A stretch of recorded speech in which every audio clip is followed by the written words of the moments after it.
Mutual fund schemes are not guaranteed or assured return products. Investment in mutual fund units involves investment risks such as trading volumes, settlement risk, liquidity risk, default risk, including the possible loss of principal. As the price, value, or interest rates of the securities in which the scheme invests fluctuates, the value of investment in a mutual fund scheme may go up or down. In addition to the factors that affect the value of individual investments in the scheme, the NAV of the scheme may fluctuate with movements in the broader equity and bond markets, and may be influenced by factors affecting capital and money markets in general, such as, but not limited to, changes in interest rates, currency exchange rates, changes in government policies, taxation, political, economic, or other developments, and increased volatility in the stock and bond markets.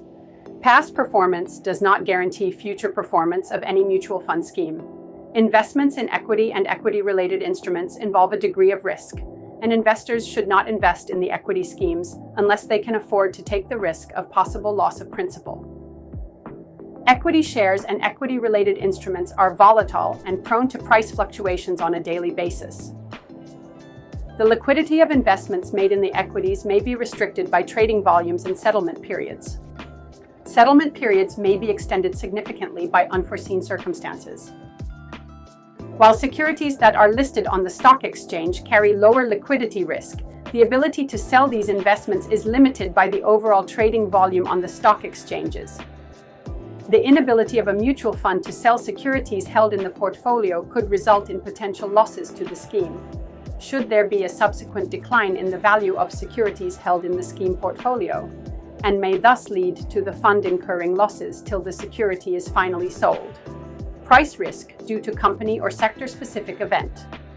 Debt securities are subject to the risk of an issuer's inability to meet principal and interest payments on the obligation on the due date, and may also be subject to price volatility due to such factors as interest rate sensitivity, market perception of the creditworthiness of the issuer, and general market liquidity.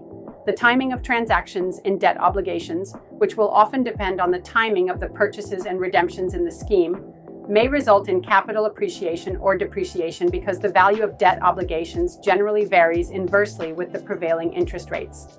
Market value of fixed income securities is generally inversely related to interest rate movement. Generally, when interest rates rise, prices of existing fixed income securities fall, and when interest rates drop, such prices increase. Accordingly, value of a scheme portfolio may fall if the market interest rate rise and may appreciate when the market interest rate comes down. The extent of fall or rise in the prices depends upon the coupon and maturity of the security. It also depends upon the yield level at which the security is being traded. This is risk associated with default on interest and/or principal amounts by issuers of fixed income securities. In case of a default, scheme may not fully receive the due amounts, and NAV of the scheme may fall to the extent of default. Even when there is no default, the price of a security may change with expected changes in the credit rating of the issuer. It may be mentioned here that a government security is a sovereign security and is safer. Corporate bonds carry a higher amount of credit risk than government securities. Within corporate bonds, also there are different levels of safety, and a bond rated higher by a rating agency is safer than a bond rated lower by the same rating agency. Credit spreads on corporate bonds may change with varying market conditions. Market value of debt securities in portfolio may depreciate if the credit spreads widen and vice versa. Similarly, in case of floating rate securities, if the spreads over the benchmark security index widen, then the value of such securities may depreciate. Liquidity risk refers to the ease with which securities can be sold at or near its valuation yield to maturity or true value. Liquidity condition in market varies from time to time. The liquidity of a bond may change depending on market conditions, leading to changes in the liquidity premium attached to the price of the bond. In an environment of tight liquidity, necessity to sell securities may have higher than usual impact cost. Further, liquidity of any particular security in portfolio may lessen depending on market condition, requiring higher discount at the time of selling.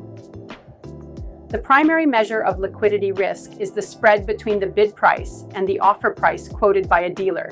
Trading volumes, settlement periods, and transfer procedures may restrict the liquidity of some of these investments. Different segments of the Indian financial markets have different settlement periods, and such periods may be extended significantly by unforeseen circumstances. Further, delays in settlement could result in temporary periods when a portion of the assets of the scheme are not invested and no return is earned thereon, or the scheme may miss attractive investment opportunities. At the time of selling the security may become illiquid, leading to loss in value of the portfolio. The purchase price and subsequent valuation of restricted and illiquid securities may reflect a discount, which may be significant, from the market price of comparable securities for which a liquid market exists. This is the risk of failure of the counterparty to a transaction to deliver securities against consideration received or to pay consideration against securities delivered, in full or in part or as per the agreed specification. There could be losses to the fund in case of a counterparty default.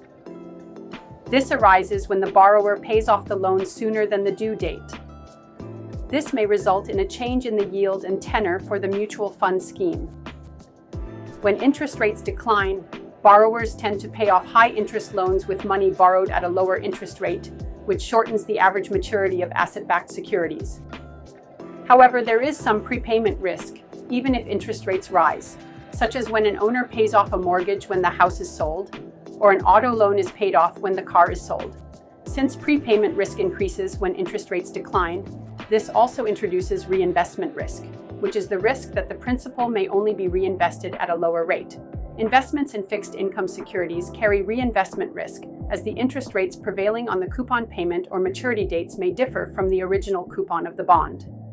This may result in final realized yield to be lower than that expected at the time. The additional income from reinvestment is the interest on interest component.